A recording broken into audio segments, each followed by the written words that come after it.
जय हिंद दोस्तों। आज हम कवर करेंगे एजुकेशन यानी शिक्षा शास्त्र BA third year 5th semester. Paper का नाम क्या है? पेपर का नाम है दोस्तों milestone and new dimension in India education. ठीक है, हिंदी में भी देख लेंगे इसे। हिंदी में क्या है? भारतीय शिक्षा में मील के पत्थर और नए आयाम।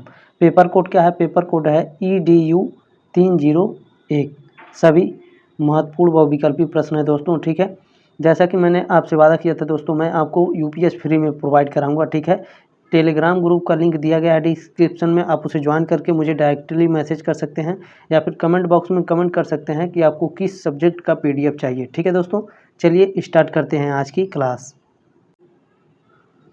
इसमें पहला प्रश्न कह रहा है दोस्तों, भारत में राष्ट्रीय साक्षरता मिशन NLM की शुरुआत किस वर्ष हुई थी? अगर पूछेगा दोस्तों NLM की फुल फॉर्म क्या होता है तो याद रखिएगा राष्ट्रीय साक्षरता मिशन। हिंदी में ही पूछेगा तो राष्ट्रीय साक्षरता मिशन की शुरुआत किस वर्ष हुई थी? तो 5 मई 1988 को राष्ट्रीय साक्षरता मिशन की स्थापना यानी शुरुआत हुई थी। ठीक है, प्रश्न नंबर 2 है, राष्ट्रीय शैक्षिक अनुसंधान संस्थान और प्रशिक्षण परिषद NCERT की स्थापना किस वर्ष हुई थी? मोस्ट इंपॉर्टेंट प्रश्न है दोस्तों। अगर पूछेगा NCERT यानी NCERT की स्थापना किस वर्ष हुई थी तो याद रखिएगा NCERT की स्थापना 1961 ईस्वी में हुई थी।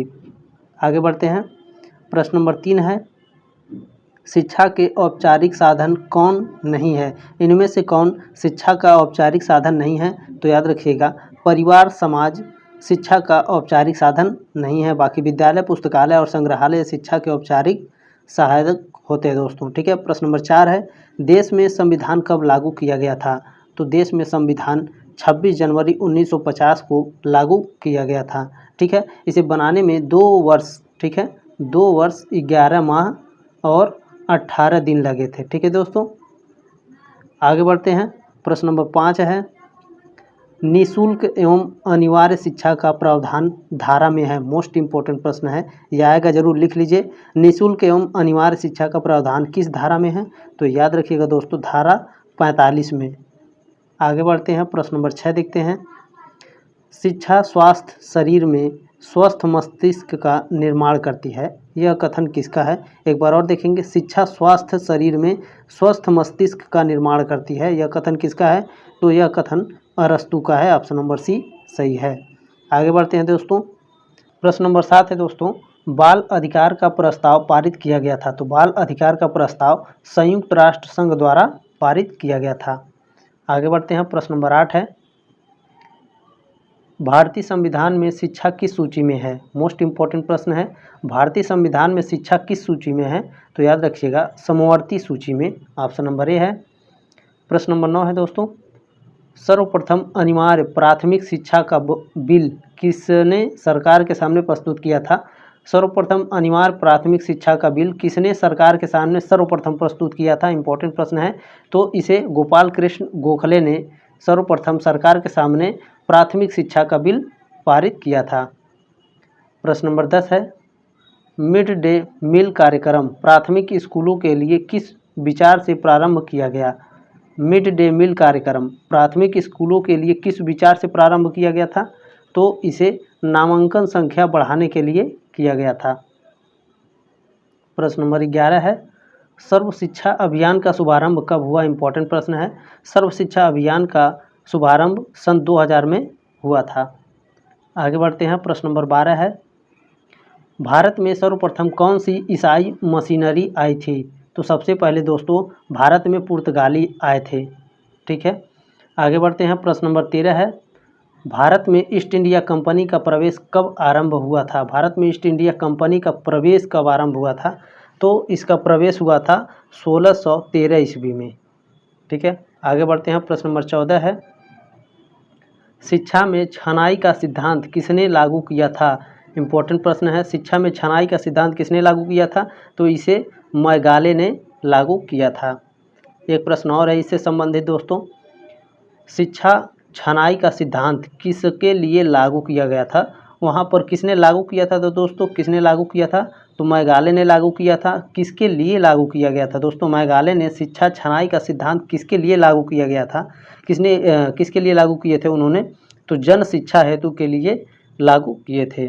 ठीक है, किसने किया था? मेघालय ने। दोस्तों आपसे रिक्वेस्ट है, इसे व्हाट्सएप पर अपने दोस्तों के साथ ज़रूर शेयर करिएगा। वीडियो पसंद आए तो एक लाइक ज़रूर करिएगा दोस्तों।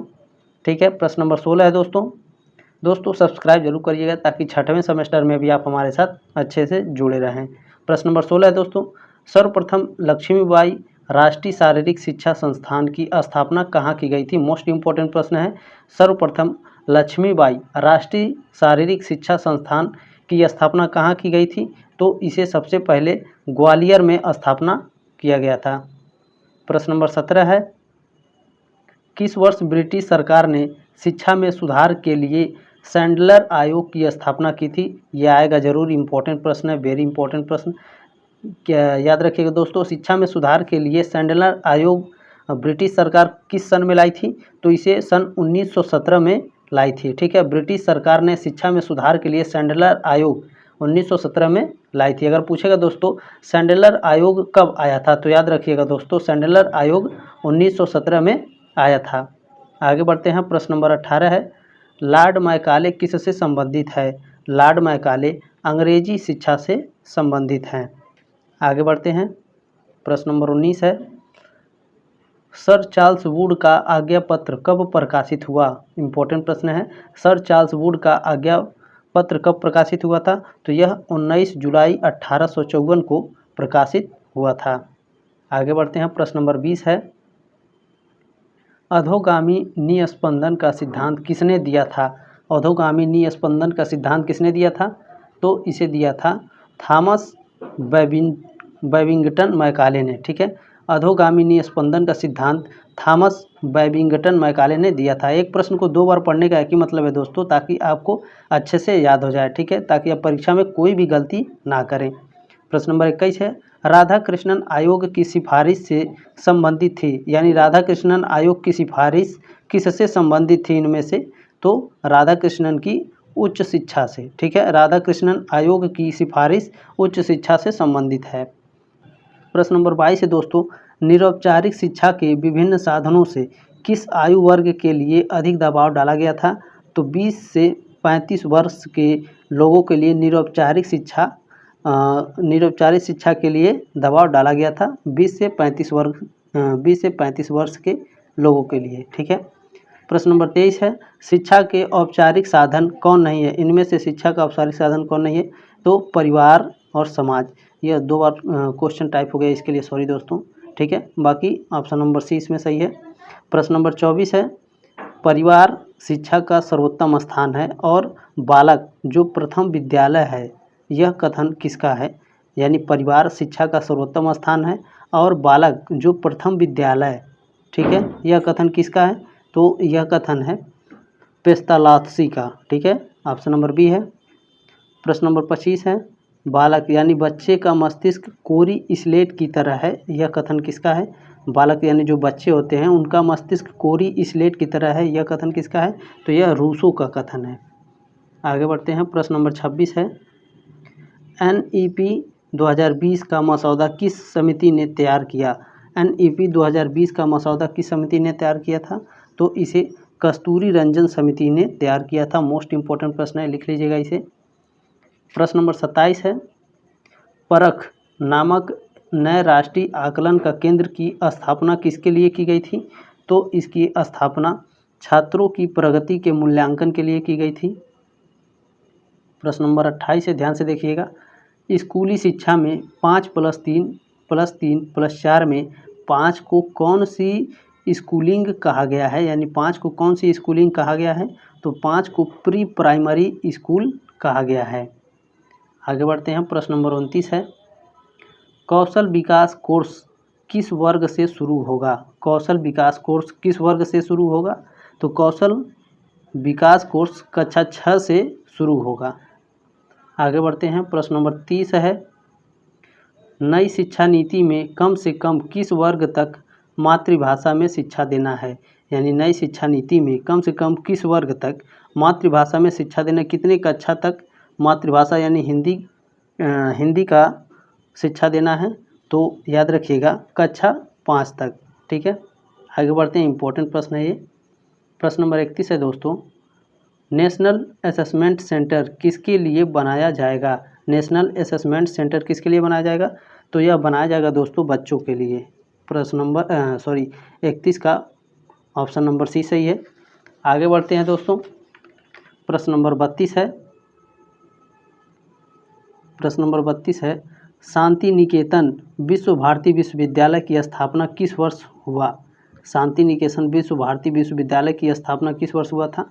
तो यह हुआ था सन 1921 में। ठीक है, ऑप्शन नंबर बी सही है। आगे बढ़ते हैं, प्रश्न नंबर 33 है, शांति निकेतन विश्व भारती की स्थापना किसने की थी? मोस्ट इम्पोर्टेंट प्रश्न है। शांति निकेतन विश्व भारती की स्थापना किसने की थी? तो इसकी स्थापना रविंद्रनाथ टैगोर ने की थी।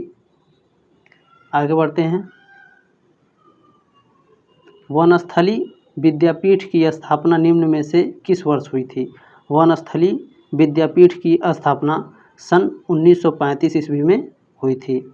सभी मोस्ट इम्पॉर्टेंट प्रश्न है दोस्तों, एक भी क्वेश्चन मिस मत करिएगा, क्योंकि इसमें से कोई भी क्वेश्चन आपके परीक्षा में आ सकता है, याद रखिए, क्योंकि सभी मैंने मोस्ट इम्पॉर्टेंट प्रश्न को लिया है। ठीक है, प्रश्न नंबर 35 है, वनस्थली विद्यापीठ किस जिले में स्थित है? तो वनस्थली विद्यापीठ टोंक यानी निवाई में स्थित है। ऑप्शन नंबर सी सही है। प्रश्न नंबर 35 का ऑप्शन नंबर सी सही है। वनस्थली विद्यापीठ टोंक यानी निवाई जिले में स्थित है। आगे बढ़ते हैं, प्रश्न नंबर 36 है, वनस्थली विद्यापीठ के अन्य नाम है, यानी वनस्थली विद्यापीठ का दूसरा नाम क्या है?